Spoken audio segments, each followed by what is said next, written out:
And hello, movie lovers, and welcome to the show. With me today, I have my good friend Charlie, and of course, from the Movie Trivia Schmoedown, I have JTE with me. Hello to everybody. What up? Let's do this. Rambo. Yes.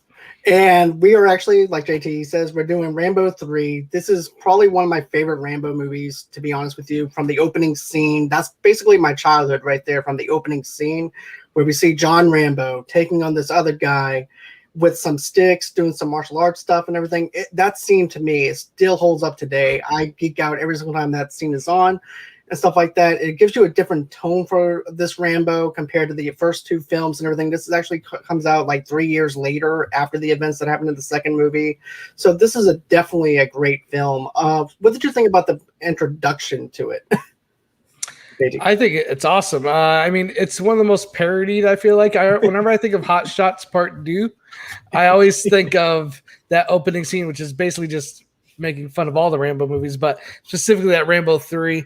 He dips his hand in like the caramel and they're like sprinkles, gummy bears, which was actually that whole thing with the dipping is actually called back to Kickboxer, the Jean-Claude Van Damme movie. So it's almost they got a little bit of Rambo, a little bit of Kickboxer in there. I mean, it's just a badass scene to like introduce Rambo. Like he's a peaceful man at this point, but not that peaceful because the dude still needs to go and do like Mortal Kombat in the middle of a small like water town. Yeah. So I just love it's just a badass opening. I mean, it's what you expect to see a badass doing. And Rambo is huge in this movie. Stallone, this is right around Rocky IV. This is when he was at his absolute most shredded. Mm-hmm. Just again, he was never Arnold. Arnold's all about just pure muscle and his arms are like pythons. Stallone was always the more shredded, 0% body fat, but still jacked. The thing I always like Stallone over Arnold is Stallone could play an everyday man. True. Whereas Arnold sticks out in any room. Like, what is that? That is Conan the Barbarian. That's a Terminator. You know what? I always thought Stallone would have made a good Kyle Reese. If there was ever going to be like a Stallone Arnold, crossover in the early '80s, I think he would have been a good. Michael Bihn's fantastic. Don't get me wrong, but that would have been a great role for him because he could have played everyday kind of guy. He looks like someone who could be a soldier from the future. But yeah, enough about Terminator. We're talking Rambo. Right. But, I definitely have to say that scene right there just holds up. And then, of course, you wind up seeing his returning officer once again to ask him to go out on another mission and everything with him this time rather than him just taking pictures like in the second film. Mm-hmm. But it's just a different tone and direction that I really appreciate from this film.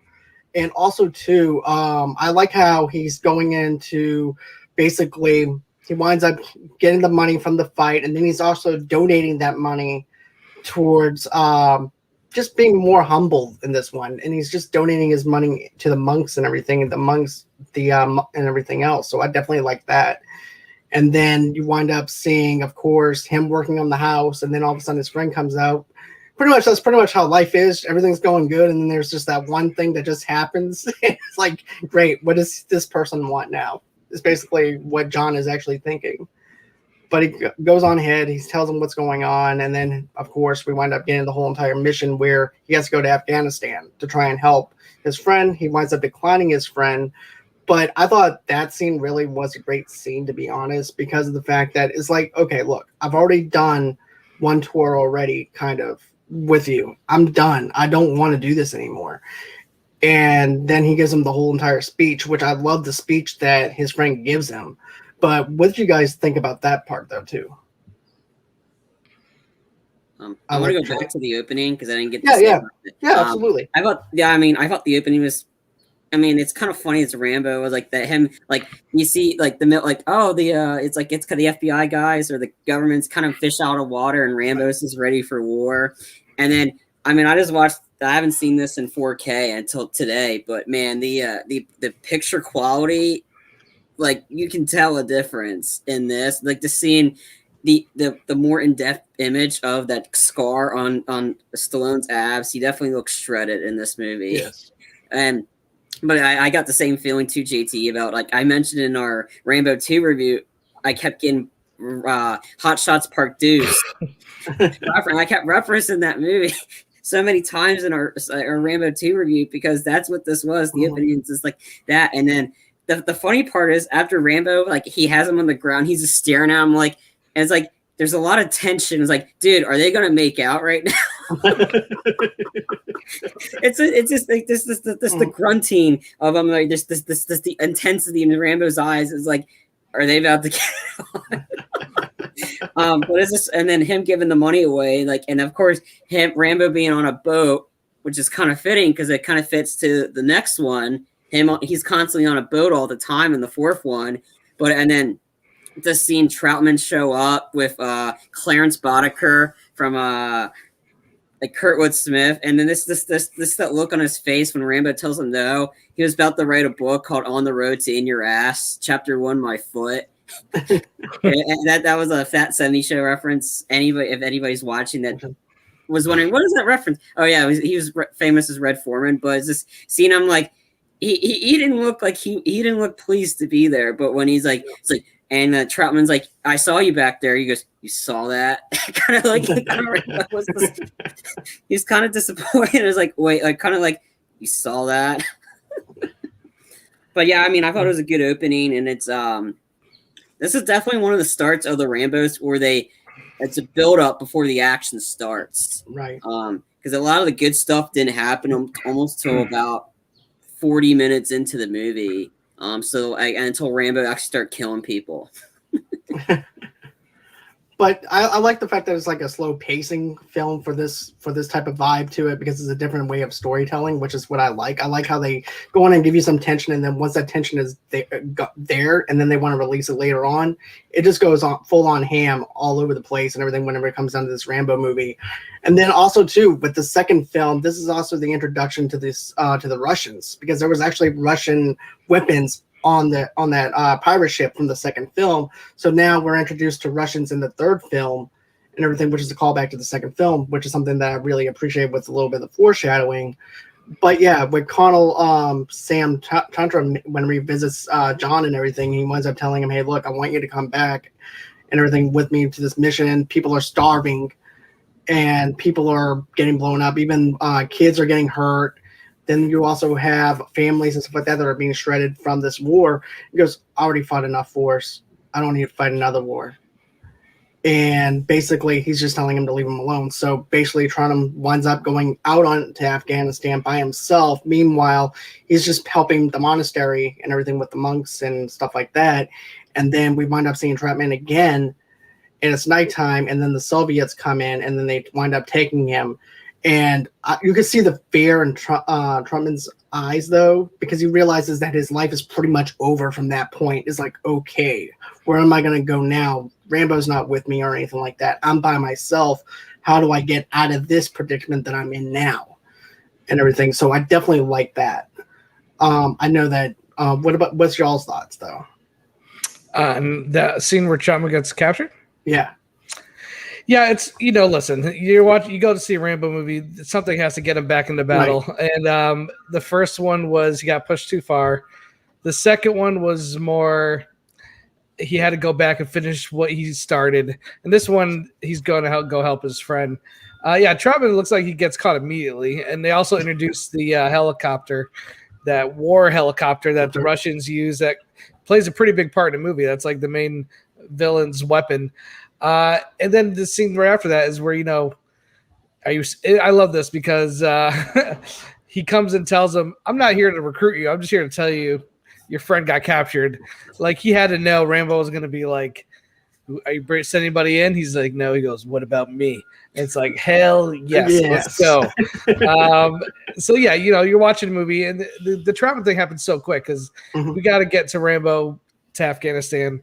And this movie actually does something which I loved from the first movie, which we didn't really get so much in the second one, or we got a little bit, but people not knowing who Rambo is and what his skill sets are. We as the audience know who Rambo is at this point.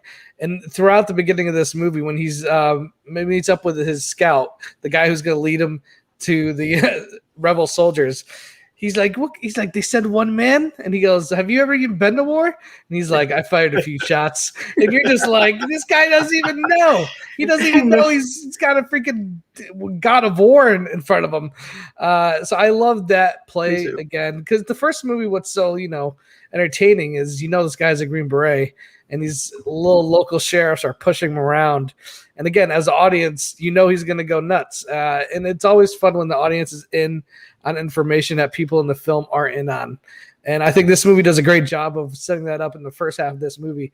People just kind of doubting. He's like, this is one guy. What's this guy going to do? It's like, you don't know. I mean, in the fourth one, he's the boatman. Hey, boatman, you stay with the boat. Like, dude, that's Rambo you're talking to. Let this guy unleashed. Let him go nuts. Oh, yeah. Yeah, I agree. I mean, I thought the build up to him being able, and that, or just, I want to go back to the whole point about John had every right to say no, because the last time Troutman came to him with a mission, the government betrayed him. The government, and then that's why he had to punch. Like he broke Creasy's nose before he joined the Cobra Kai dojo. He punched his nose, and then he destroyed all their equipment. And he's like, if you don't bring back these POWs, I'm going to come back and kill you. So he's trying to get peace, and the government keeps coming back to Rambo. And Rambo's like very hesitant about it. And that's what I liked about Rambo, because I don't trust you guys. You screwed me the last time I did this. So of course, when Red Foreman had to come back up to him and tell him, I was like, what about me? And I just like, and you see that. And I just thought the whole conversation with the scout was funny. He's like, what's this do? It's blue eye. What's it do? Turns blue. It's just a random stuff. It's like, I fired a few shots. Well, I'm going in there alone. Well, you're not kind of tourist. Have you done any war? No. Like, or like deep down, we know, come on. Like you used to see the intensity in his eyes. Like, well, you're going to get yourself killed. Okay. Well, if you get yourself killed and get captured, it's no responsibility. He's like, sounds familiar. Right. And then you see him go towards the scout, though, and you look at the eyes. At first, the shadow of his eyes is very tense. It's very dangerous. You don't want to be messing with him, telling him, oh, have you ever fired a gun or anything? But once Rambo comes out of the shadows and everything, it's like, okay, I just wet the bed kind of thing. It's like, I feel like at that point, it's like, okay, this guy knows what he's doing. He's not an amateur shooter or anything like that. He's seen his side of war before, pretty much. Yeah, I think what this movie also sets well is when Richard Carino first visits him and says, he gives a story about the marble statue. He's like, the statue, it was always there, the sculpture. I just knocked away the pieces. He's telling Rambo, like, you were always going to be this great warrior. We didn't make you. We just knocked away the rocks until we got what we got. And I think Rambo in this film is really just that scene where you said where he's super intense and he's looking at the guy. Yeah. He needs that release of anger and like victory, destruction. And I think when you get that shot in that fight scene, he's at the edge. Like he wants to kill a guy and he has to bring himself back from like killing this guy because he's trying not to become what he is, which is this weapon of war, basically. And it takes his friend being captured for him to have to go back in there. And again, I think part 2 and 3 are the peak of the one-man army. I think the first Blood film, the first one is much more of a thriller. It's obviously action, and he is a one-man army. But this 2 and 3 brings it to he's not just taking on some sheriffs; he's taking on armies.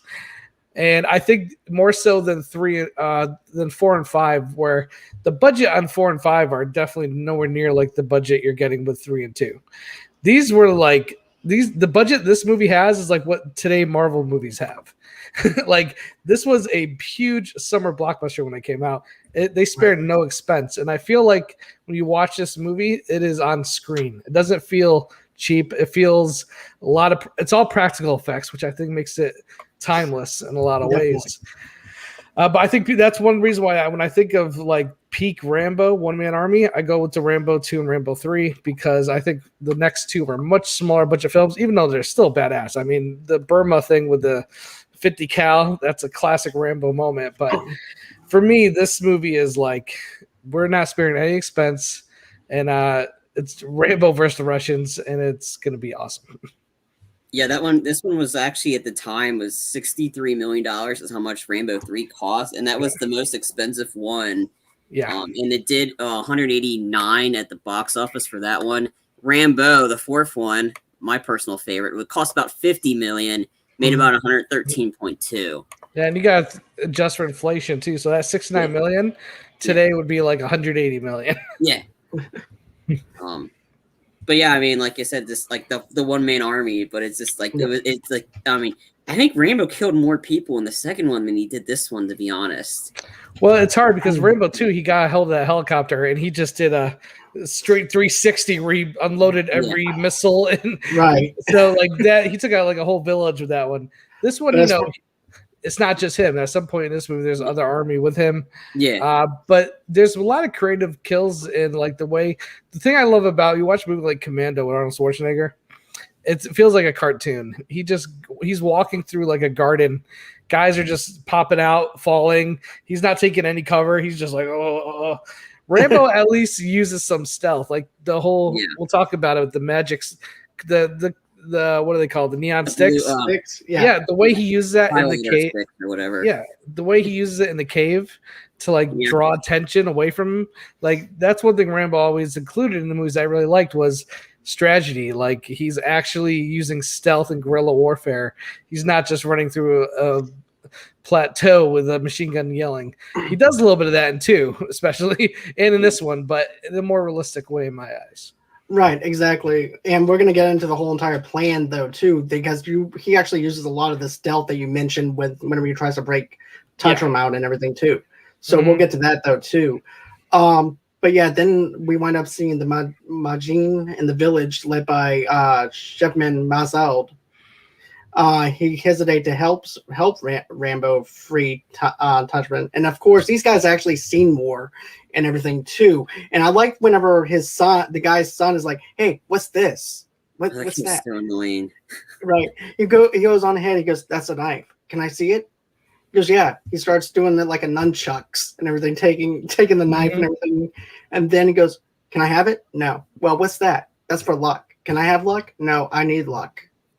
And and then a call back to Rambo 2 because that was the next he gave. Right. And then I also appreciated the other thing, though, too, with the tunnel. And he goes, "How long does it take to get to the other side?" 2 hours. And so for 2 hours, he has to go in this underground thing. And I like the whole entire aspect where there's some history behind that tunnel. Because I'm a huge history nerd, though, too.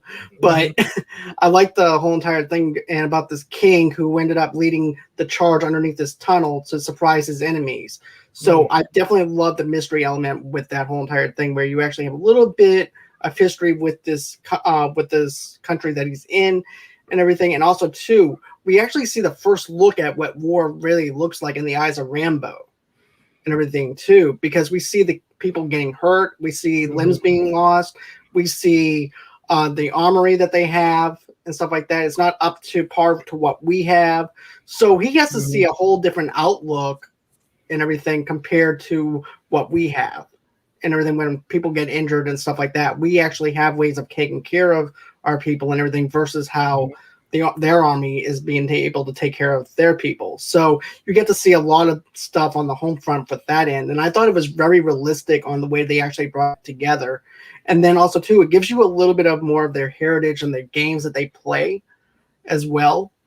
Because that's another thing I actually appreciated. It gave you a little bit more of a history lesson as to who these people are and things like that.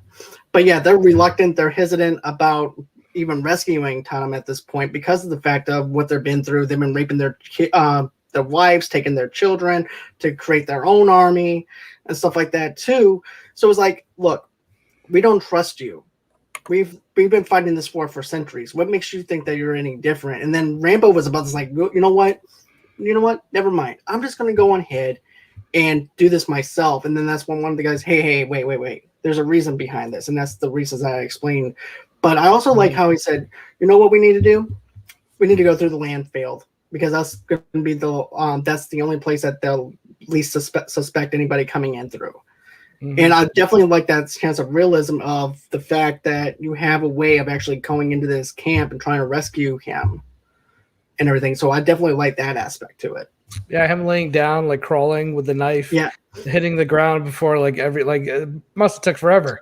But it goes to show like the lengths that Rambo will go to accomplish his mission. And I love, that scene where the whole village is not wherever they're stuck at the point gets attacked by the helicopter. It's a fantastically filmed action sequence because there's a lot of wide shots. You see that they are on location. That's a real helicopter flying above with explosions going off. Again, I think the practical effects of this movie are really impressive. The fact they're using a real helicopter, real explosions, and it's shot really well. I think this is one of the better shot action films of the 80s when it comes to scale and not just the fast cuts. This was before Michael Bay. This is like, you want to show you that we're actually doing these things. And there's a couple great shots with the camera just is almost like on a dolly with the helicopter. And it's really impressive filmmaking when it comes to action.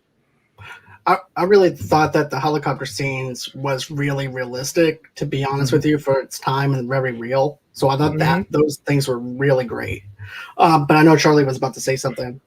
Yeah, I mean, I agree. I think that sequence was well shot. And it's also kind of like a precursor because we get something of that nature in the fourth one about that whole sequence of the village being overrun by the military. And that one is more gruesome in this one, but I mean, it's got the same feel effect to it too. But I mentioned before, I thought the kid was so annoying in this one, to be honest. I just kept thinking, you had the kid after Rambo says, "You're not ready for this, don't go," and the kid almost ruining his mission, which I kind of like, you killed off the girl in the second one when he could have actually maybe had her with you, because he wouldn't screw up this mission. She would actually know how to shoot a gun. He would know not to like distract Rambo when he's trying to save his friend. Yet the kid gets shot, ruins the whole practically the whole mission for Rambo. And the kid's like, "Can I go with you?" No. And then the kid's like, "Oh, can I steal that?" No. I'm like, the kid's not ready. I'm like, I know war. I'm like, okay, you're not ready for this. And I thought that the only annoying part of that was the kid. Because if the kid was because once the kid wasn't with Rambo wasn't that. It's because of the kid. Rambo got hurt. So the kid being the nuisance kind of almost cost Rambo not only his life but his friend. So I just thought that was the annoying part of this. And it's like, and of course, Rambo gives the kid the necklace and I don't know if Rambo's got the necklace. I don't think Rambo got the necklace back, but it's just he could have used the girl. Because the girl, she knew how to fight. She knew how to try to survive. The kid doesn't. No. Sorry, that was just my gripe about the kid. He was just too annoying. That I do agree. Because I thought the same thing, though, too. I was like, okay, he got shot. And all of a sudden, he's just, like, knocked out and everything. I'm like, really? You're not crying? You're not... You're just totally just passed out? Because I know if I got shot on my knees, I think I would be crying and, just being in pain. And all he is like... just passed out. And Rambo was going over to cover him. That's when he got hit. And that's where he got that pretty nasty wound of his. Right. But another thing, though, too, that I thought that was actually funny was, well, there was actually a scene with the torture scene with Tunham, though, too. And this... Hold on one sec. Sorry about that. But no, the other thing that I thought that was actually pretty funny, though, was this. Tunham's actually hanging up there being tortured, and then the Soviet guy who's actually torturing him, he turns around and he says, "Where is he?" Just come here. He's close. Come closer. What? He's up your ass. And I just thought that was actually a really funny, clever scene showing the balls that he has on him and everything. He's not going to let anybody torture him and try and get any information out of him. I thought that was really good. But you also feel for him, though, too, because he's going through hell, and then John's trying his best to get over there as fast as he can, trying to form this army that doesn't want to be in this part of the war and everything either. So it's actually hard harder for John to get up there right away. But he's trying everything in his gut to try and figure out a way to get out of this whole entire POW style camp that the Soviets have for him, which is something that I really liked. Yeah, Richard Crenna is like the ultimate hype man in this movie. Every time they're torturing him, he's like, "You don't know what you're doing." He's like, and then at one point the Russian general's like, "What is this man, God?" He's like, "No, God would have mercy." And it's like, dang, but it's because he knows. He's like, "Listen, you can torture me, but Rambo's on his way." He's like, this man is gonna kill all of you. Like, I'm not even worried about it. He's just the ultimate hype man in this movie. He's just feeding the ego of Rambo and he's telling this guy, "You guys have no chance." He's like ultimate fighting machine. He's coming. He will not stop. He will not lose. And you can't help but get pumped up as an audience. Like, yeah, Rambo's coming, bitch. I just love the line. He's like, "We're gonna go hunting for him. Don't need to worry about that. He's coming for you." Yeah. But I just thought when him going in there for the first time, when he actually has to start shooting, because again, the kid didn't know how to shoot. The guy came behind the kid right when Rambo was about to save his friend. The kid practically ruined it. So Rambo had to chuck something at him. And then when Rambo's like, and then when the two guys are going, Rambo's hiding like this, like the shooting one arm, like one-handedly. I mean, that like this when he starts shooting, that's when it's actually like he's just a badass at it. Like he can duck, but then he can hide out and like this very John Woo-esque, like just shoot people around. And he's like this one army, like and it's not like he doesn't do the big turret gun till the very end, but he's not manhandling it. But he's just using it in kind of like in a submachine gun. He's just going ballistic on everybody, and it's just again. The kid ruined his mission. That's why he had to go away. Rambo, once he got rid of the kid, just went right back.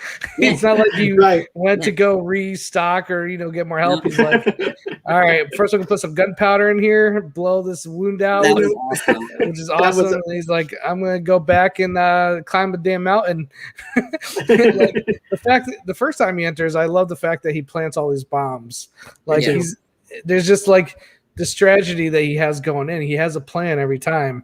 And he was going to use that explosions and the chaos as a way to, kind of get out the tunnels. And then the kid messes it up. But I just love that he's not, people think Rambo, they just think, he's going to run in with a gun. No, Rambo very much is all about stealth and guerrilla warfare. And when he does have to throw down, he throws down. Yeah. But no, I just love that whole that him taking care of the wound sequence because like sometimes when they do it well, like I thought that was really cool how they did it. Must have hurt like hell. The effects look great. And then Mark Wahlberg did it in that movie Shooter, but he did the old fashioned way, and I thought that was pretty cool. But I think like nobody's got nothing on Rambo in terms of pouring gunpowder into the wound. But I just love that line later on. And when Troutman, like when he saves Troutman, he's like, how's the wound? You always taught us how to overdo pain. Is it working? Not really. No. Don't take it personally. Yeah. That scene right there always makes me cringe, makes me hurt. And I always like those kind of little scenes where if it's done right, executed well, and if I can hurt during something like that, then you're doing your job. If I'm actually having to cringe just to see that scene and just going through there, putting the gunpowder in and watching it explode, then they're doing their job. Whoever did the effects for that did a really good job during that time period and everything too. And like you mentioned, JT, the whole entire thing, whenever you look at them planning the C4 and them looking at a way to do chaos and everything else and do a distraction so that we can get him out of there and everything, and the kid messes it up. I like the plan that they were going with, but then of course it goes haywire. And then of course Rambo comes out with that big old huge hunting knife and throws the knife and misses the guy. And then next thing you know, he has to come out with another plan on a wham, picks up the kid, starts shooting everybody. And then he winds up getting out of there. And then that's when, he has to go in ahead and heal himself again. And then he goes back in. He goes back in to try and save him again. Try and save Tom again, which I thought was really good. Yeah, I think one of the traditions of Rambo is he always gets put through the ringer. Like the first movie, he cuts his arm, he has to sew it back up. He has to go through the tunnels with the rats where he kind of goes crazy a little bit. The second one, he literally gets captured and tortured, electrocuted, a knife that was sitting in fire across his face. And this one, same thing happens. The mission goes wrong. He has to clean his wound with gunpowder. It's just part of the Rambo, like, to show how much of a tough badass he is. You kind of have to put him through the ringer a little bit. The only thing I'm missing about this one, sorry, John. No. Is the sneaky kills. Like, I loved so much in the second one when he started going into the jungle, him hiding. Like, for me, my favorite kill of his was when the guy trips and he gets caught by the wire, and then he gets dragged down by the rocks, and then Rambo just like stabs the guy and he starts looking. That's the thing really bummer of this one is that he doesn't have that type of a kill in this one, which would have been so much funny because that was one of my favorite ones. Or when he's in the mud and he like he's the mud monster and he just stabs the guy. That's what I loved about the second one, was those sneaky kills. This one, I'm sure he had some cool ones in the the tunnel. But I just really missed that one from the second one because that one was just so funny. Yeah, the tunnel is definitely probably the point where you get the most stealth in this movie with the stealth kills. There's a few stealth kills when he's first breaking in. I love when he's just being dragged by the tank and is going real stealthy, but doesn't really take anybody out. I agree. I do miss some of the stealth in this one compared to the second one. And the first one of my favorite scenes is when they let the dogs go and you hear a gun kill the first dog, and then the second or third dog doesn't get killed by a gun, and they're like, he didn't kill that dog with bullets, he must be out there. And then the way he takes out every single cop, not killing them, but just taking them down, whether it be a trap to the legs, rope around a tree. And then finally he gets Brian Dennehy with a knife. He's like, just let it go. I'll give you war you wouldn't believe. Like, to me, that is just the most badass moment in the First Blood movies. So in this one, the scale is a little bit bigger. It's a little bit more warlike, so you don't get as much as that. Right. But in the fourth one, he just randomly shows up behind, like, he gets his war paint on. He shows up behind the guy with the machete and just chops his head off. Like, I mean, the throat rip. The throat rip. The fourth one, jumping on the turret and this turning guys in the Swiss cheese. Like, I mean, it's just, I mean, when we do the fourth one, that's my favorite one. What's your favorite? Like, they have the Rambo ones. It's just so violent, but it's short. But that's okay. It's short. It goes right into it. But yeah, that's what I kind of missed in this one. Some of the sneaky kills. But I mean, but the one with the blue light, where everybody's like, "Quick, he's got the blue light. Let's shoot him." Sorry, John. Go ahead. No. You're good, man. You're good. Okay. But yeah, I also liked another scene though too, where of course Rambo ends up freeing Trotman at that point, and then of course he winds up getting tortured by it with a flamethrower. Then Tyler and him winds up hijacking a gunship and everything. So that was actually another cool scene that we got with Rambo. Now we get to see what Tyler can do and also what Rambo can do out on the playing field, because we never really got to see anything that that the commanding officer can do and everything else. So we actually get to see these guys in action for the first time. And I definitely love the chemistry between the two of them, and being on that battlefield was just awesome to see for the first time. If you saw this movie for the first time, but even if you did see this more than once, it still connects. It's still very good and deep, to be honest with you, on that whole entire thing. And then like I said about the cave where Rambo destroys it with an explosive arrow. And everything too, which we saw in the second film. Classic, yes, that's actually one of my favorite things is the weapons, which is the classic arrow and everything. And also too, this is also part of the Gremlins 2 spoof though too that they put into that film, which I thought was hilarious with Gizmo. But I love how Rambo's like, okay, I'm tired of this shit, pretty much getting the bow and just fixing it up, and then all of a sudden you see the whole entire metal objects, like once again from the second film. So I definitely love that. Yeah, anytime he puts a weapon together, it's just epic. The music's like, like the point. I remember when he just shows up with that bow and arrow. You're like, yeah, there we go. Yeah. And then again in the fourth one, he pulls it out again, and you're like, yeah, there's the bow and arrow. It's just cool to see. And it wasn't the first movie, the bow and arrow. It was really something that was introduced in the second one, especially with those the tips. And I think the third, this is a really action-packed film. I think like the first 30, 40 minutes, it takes its time, but once he takes that first attack on a base, it's pretty much nonstop action. Yeah. You have a fight in a helicopter with an Arnold Schwarzenegger wannabe look-alike, where the whole fight takes place in a helicopter. That's got to be really hard to film. A fight in a helicopter. There's the one where he drops the guy and he ends up hanging him, and he's literally explodes. I thought that was a really cool kill. Mm-hmm. And then you get to this final battle where it's horses versus tanks, and it's pretty awesome. There's some really great filmmaking again there with the scale, the wide shots, and literally there's all this chaos and war going on. This helicopter is like ground level almost. And then you get to that chicken fight with the tank, and that's like, how much more badass can you get than a tank and a helicopter playing chicken? Like, it's ridiculous, but in the best way possible. I was always weirded out, like, how the heck did he have that bow and arrow? Because you didn't see him bring it in with him, and then didn't see him go into the area, and all of a sudden he's got that backpack. I'm like, and at no point in the cave did you see that, like, see the bow and arrow. But like anytime like Stallone has to do that, put the weapon together montage.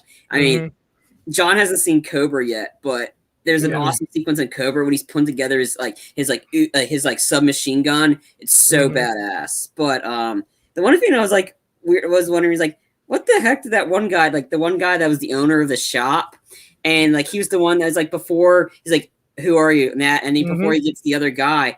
That guy was in the bunker torturing Troutman. He was just standing there. Yep. And then he runs away like a little bitch. and I don't even know if he got shot. You know what? In almost every single movie, you always have the informant, the one that ends up being the snitch, and you want something to happen to him and everything. And for some reason, I wanted something to happen to him, and you just don't see him anymore. I would have loved to see something happen to him since he was actually the snitch behind everything. Because I wanted that little bit of revenge kind of thing, where it's like, okay, we got the douchebag that's actually caught. This is the reason why Troutman's even there in the first place, and also too why he's got eyes, of course, on Rambo. So I wanted to see a little bit of that, but at the same time, it's very fitting that they didn't go off the reels a little bit. So that's something that I definitely appreciate. So. But yeah, I thought the ending and everything was really good, really well built together. I definitely loved the chicken race though too. That scene right there, I was on the edge of my seat. I remember as a kid and just eating my popcorn inside the living room, and then I'm like, I remember seeing a piece of popcorn fall out of my mouth, and my mouth is just hung open. And then once you see how it actually ends, where basically Rambo winds up moving out of the way, and then you see that whole entire ending scene. It is just fantastic on the way it ends and everything. And of course, this is also when Troutman and him winds up walking away from everything in Afghanistan. But you know, I always liked the storyline between Troutman and him. He always had a way of bringing Rambo back in and everything. And whenever they said that they were making another Rambo movie, I'm like, okay, how are they going to bring him into a 2007 kind of realm and everything? What are they going to do? How are they going to actually do something that's actually different from the other three Rambo movies? But I can actually appreciate the fourth film because they actually gave us something different. Troutman is no longer the guy that's bringing him in.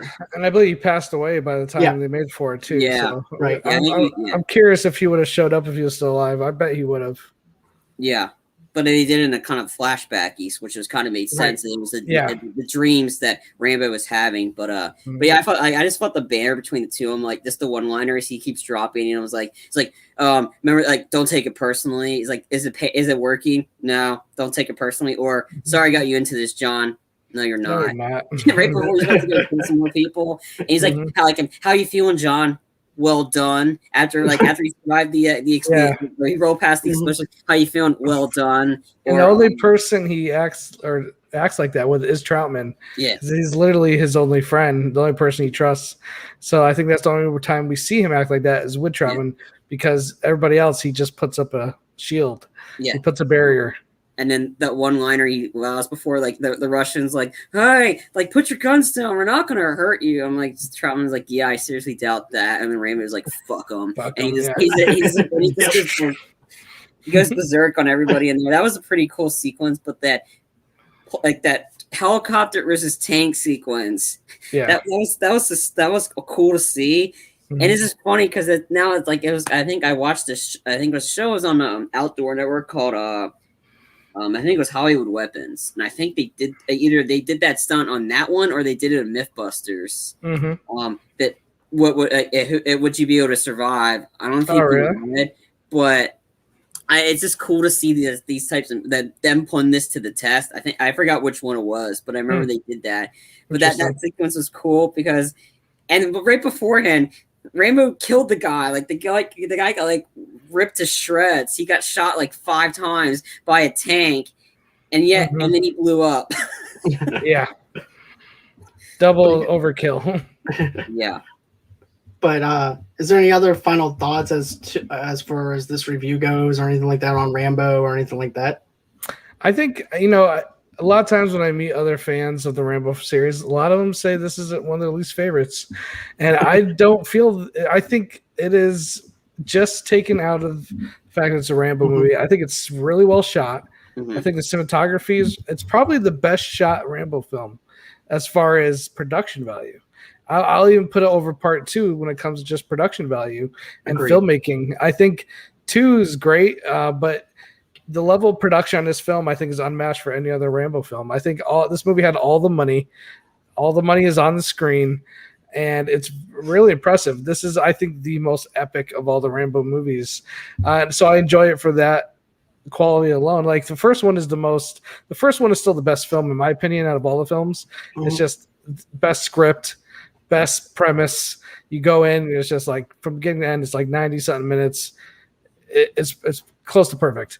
2 is when he became, the one-man army. And 2 is like very pulpy and very fun. The whole thing with, blowing up the guy with the arrow. It's just, it's overkill, but in the best way, in the most 80s way possible. And this movie, right at the end of the 80s, right before the 90s, you could tell they pulled back a little bit on the over-the-topness and made it a little bit more guerrilla warfare, even though there is some crazy shit in here, don't get me wrong. But I really think this movie is I think the first 2 Rambos are the best Rambo films because they were given the best story and the best budget of all the other films. I like 4. I know 4 is your favorite. But 4, like, the budget restraints is there. And part 4, at no point does he ever really get to shoot an actual handheld gun. He gets his bow and arrow and he jumps on that 50 cal. He rips some throats. But there's no point where he gets a machine gun to actually just shoot somebody. Like, it's all very much pistol different. Like when the pirates first when he's taking the handgun, the handgun after he just point my John Wicks him. He doesn't. I just wanted one scene where he had like an AK-47 or an M60. Like, I wanted a little more, old school Rambo. And then the 5th one, I think, feels like the least Rambo of them all.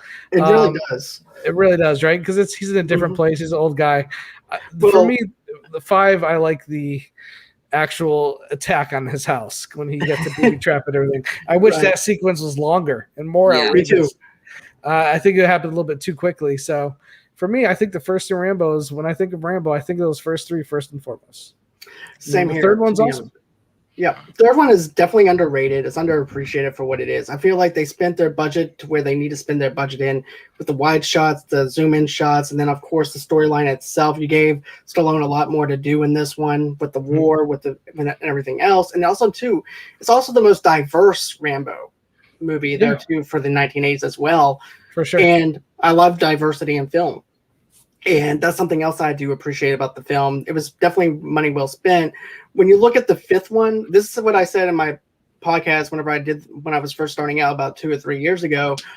I said this. I said, if you think about it, it's Home Alone, Taken, and Saw meets Rambo. All 3 of them combined.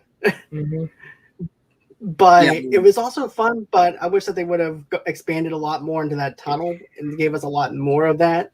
Because I thought that would have actually been good. Now, I know on Amazon Prime right now, they have an extended version of it, of that film. So I'm not sure if that helps out a little bit or not. I haven't seen it. It adds more to the beginning. There's a whole sequence with him before you even get to meet him and the girls. And it's about him like helping the sheriffs during a flood. It gives you good, like, a little more backstory to where he is, but it doesn't expand the ending, which I felt like, all the other films, even 4 takes place in Burma.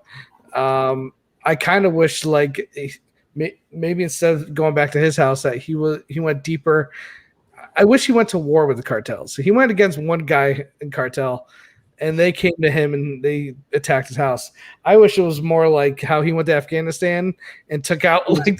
I wish it was more Rambo going to like the heart of the cartel and just waging war inside Mexico. I wish that, but the budget would have been much bigger, and I think that's what holds back.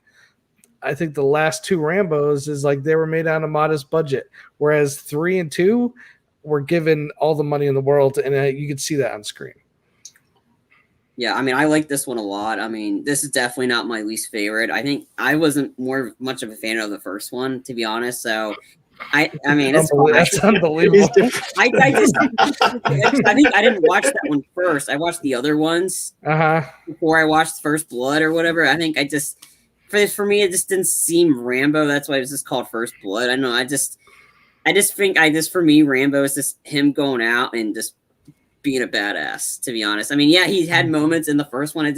For me, it just didn't really like I said, I mean, like I said, it's the only one I don't have in 4K because I don't really need that one in 4K. I already own it in Blu-ray, but it's not, I think for me, it's just got to have that couple of moments for me that's worth it. Like 2, absolutely. Like, I think it's, and of course, the low body count for me. It's like Rambo's gonna kill people.